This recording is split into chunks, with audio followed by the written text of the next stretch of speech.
민중의 소리 이완배 기자 만나보겠습니다. 이완배 기자님, 네, 안녕하십니까? 예, 오늘 어떤 이야기 준비하셨습니까? 예, 오늘은 월요경제학 시간입니다. 지난 주말부터 굉장히 중요한 경제적인 이슈가 많아서 음, 오늘은 월요경제학을 하루 쉴까도 생각을 했습니다. 미중 무역 보복 사태가 거의 점입 가경에 이르기도 했고요. 음. 또 저희 그 청취자분들께서 김용민닷컴에 요청을 해주셨다면서요. 그 황당한 삼성증권 주식 매도 사태에 대해서요. 아, 저는 뭐 내용을 잘 모르겠는데 사안을 꿰뚫고 계시던 분들은 대단히 큰 이슈다라고 말씀하셔서 이거 한번 해설을 해주시면 어떨까 해서 제가 이완배 기자께 말씀을 드렸습니다만은. 예, 굉장히 중요한 이슈가 맞습니다. 그래서 요청이 아니었더라도 반드시 다뤄보고 싶었던 이슈였고요. 예. 또 금요일에는 박근혜 1심 재판도 있었는데 경제 기자로서 단연 관심을 가졌던 부분은 박근혜 재판이 아니고 이재용 뇌물 혐의에 대한 1심 재판부의 판단이었죠. 그렇습니다. 그런 중요한 사태들이 줄줄이 있어서 월요경제학을 하루 건너뛸까 하다가 마침 이재용에 대한 1심 재판부 판단에 대해서 같이 생각해 볼 만한 경제학적인 연구 결과가 있어서요. 겸사겸사 월요경제학을 달려서 오늘 그 이야기를 드려보려고 합니다. 예. 그리고 별 이슈가 없으면 내일 그 삼성증권 주식 매도 사태를 다뤄보고요. 음, 모레쯤에 미국, 중국 무역 분쟁에 관한 이야기를 차례대로 드리겠습니다. 음, 오늘 소개해드릴 연구는 제가 가끔 이 시간을 통해서 말씀드리는 젊은 행동 경제학자 댄 에리얼리의 연구입니다. 원 연구 제목이 더 나은 미국을 만들기 위한 소득 5분위 연구, 요 정도 될 것 같은데요. 음, 댄 에리얼리하고 하버드 대학교의 마이클 로턴이라는 학자가 공동으로 한 연구입니다. 이 연구의 시작이 이렇게 됩니다. 경제학에서 소득 불평등을 연구할 때 굉장히 많이 사용하는 기초 개념 중에 소득 5분위 분류라는 게 있습니다. 예. 말을 어렵게 써서 그렇지 굉장히 쉬운 개념입니다. 일단 우리나라 국민들을 소득별로 쭉 한 줄로 세우는 겁니다. 그다음에 이제 맨 앞에 이재용이 1등 이렇게 있을 거고요. 맨 뒤에는 제일 가난한 분 누군가가 한 분 계시겠죠. 예. 이렇게 예를 들어서 우리 인구가 5천만 명이면 5천만 명을 쭉 한 줄로 세운 다음에 똑같은 크기로 5그룹으로 나누는 겁니다.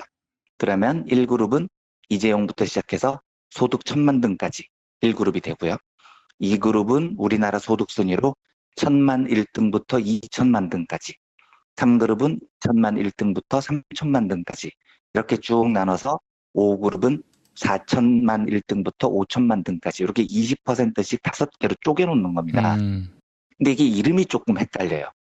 이렇게 20%씩 5그룹으로 나누면 제 느낌은 그렇거든요.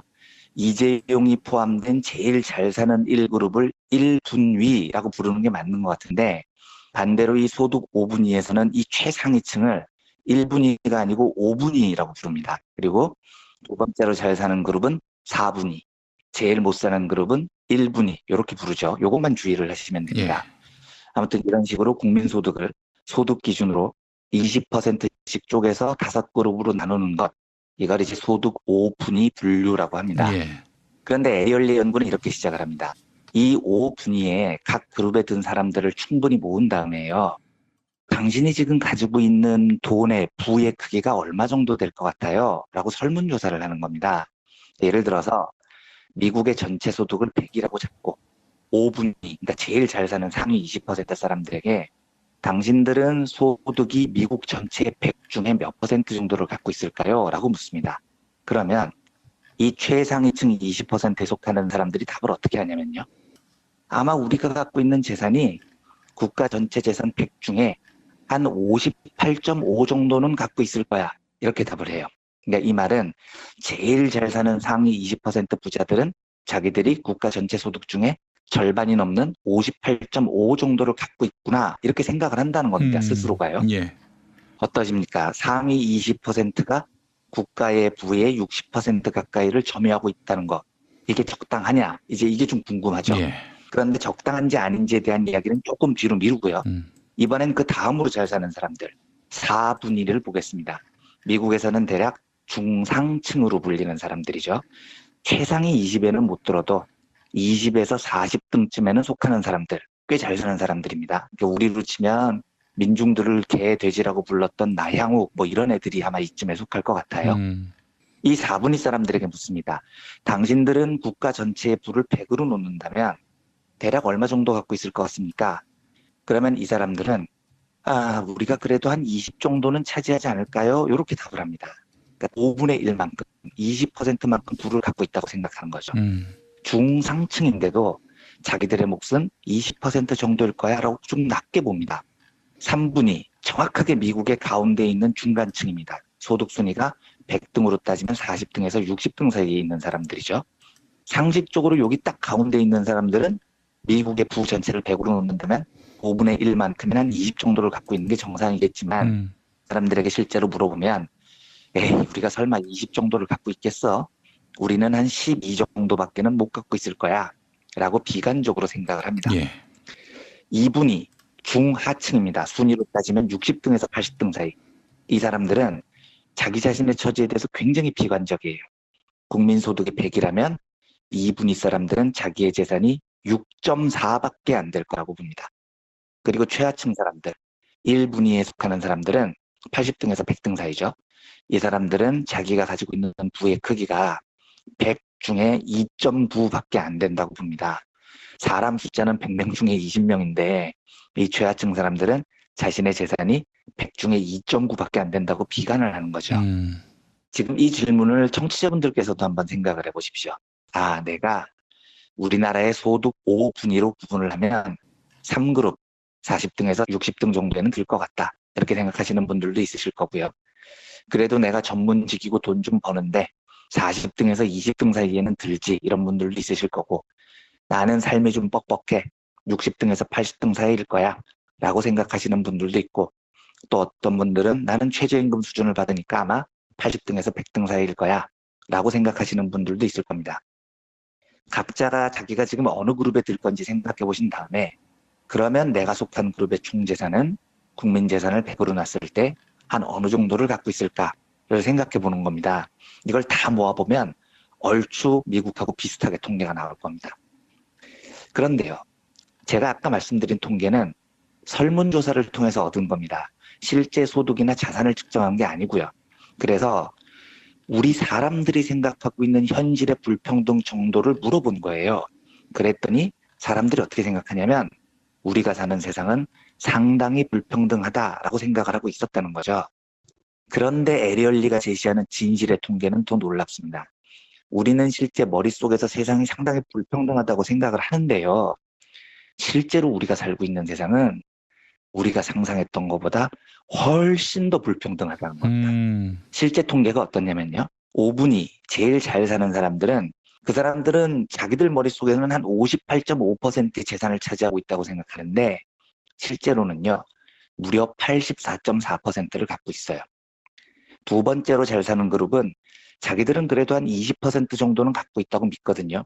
그런데 실제로는 11.3%밖에 못 갖고 있습니다. 그러니까 중상층인데도 이렇게 자기 상상보다 못 살기 시작하는 겁니다. 그러니까 나양없이 잘 들으세요. 예. 당신은 자기가 좀 기득권에 빌붙어서 평균 이상으로 사는 줄 알았죠. 천만에요. 너도 지금 평균에도 못 미치는 삶을 살고 있는 겁니다.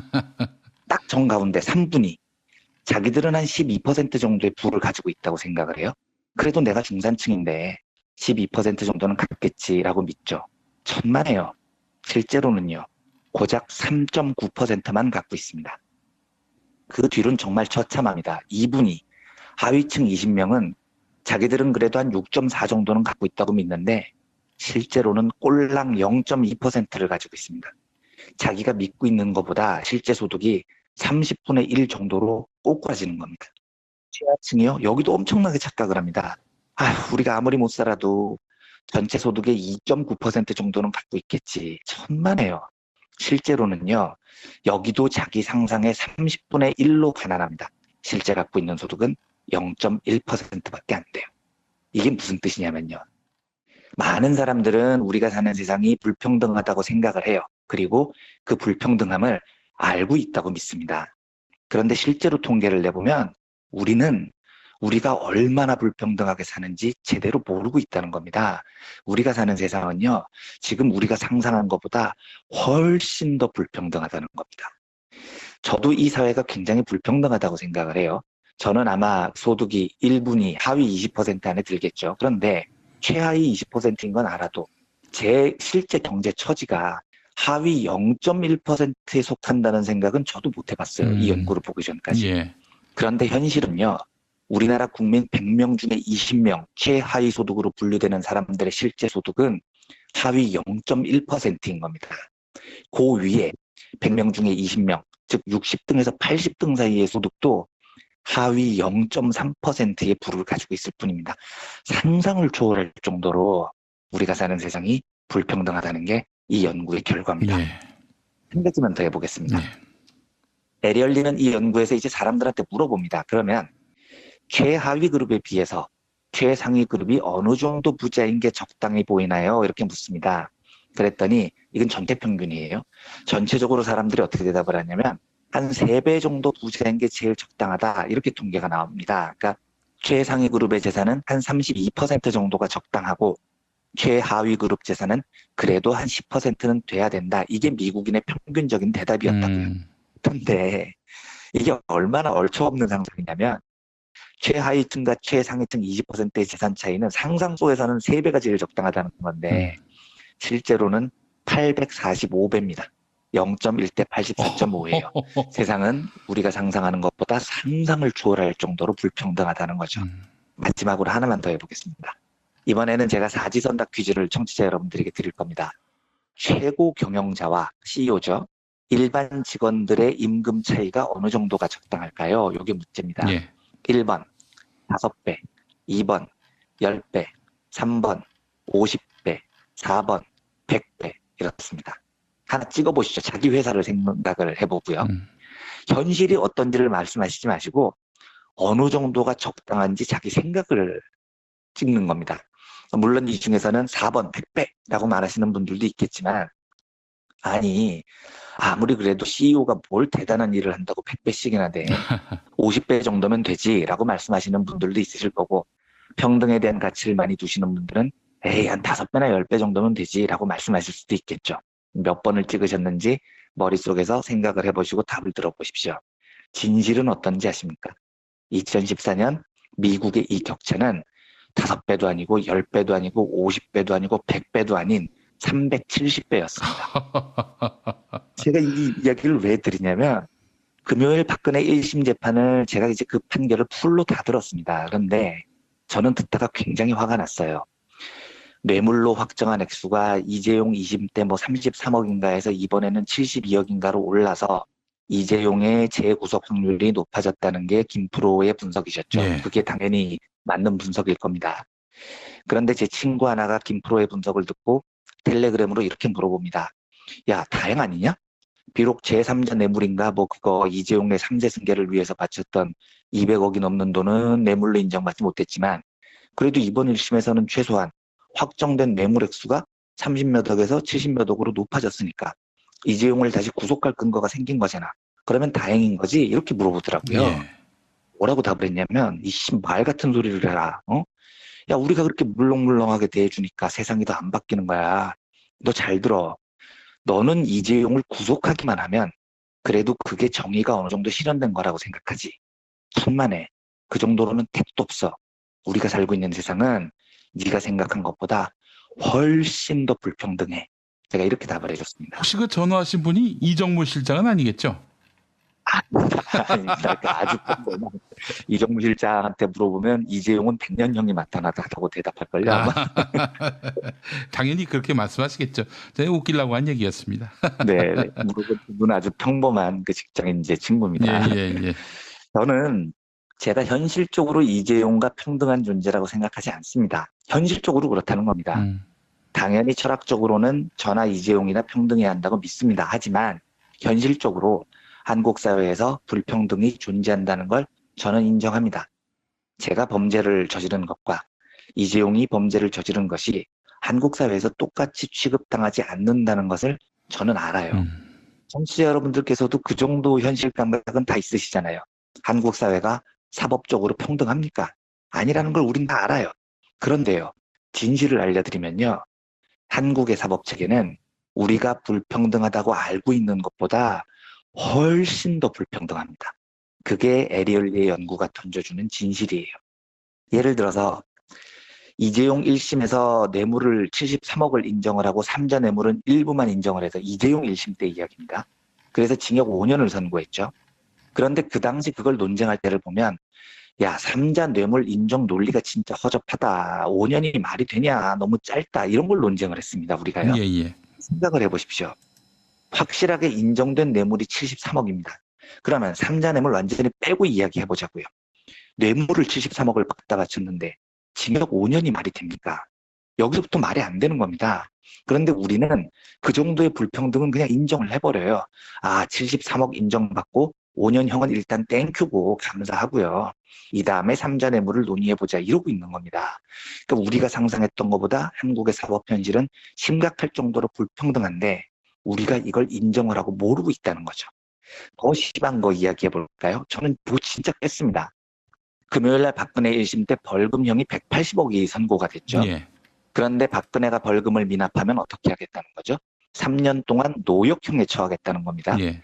자, 그러면 3년 노역형인데 180억이면 1년 노역의 가치가 60억입니다. 박근혜 노역의 연봉이 60억이에요. 이게 말이 됩니까? 아니, 법 규정이 그렇다는 걸 저도 알아요. 노역형은 3년 이상 못 때리게 돼 있다면서요. 예. 그래서 최대한 때린 게 3년이라는 겁니다.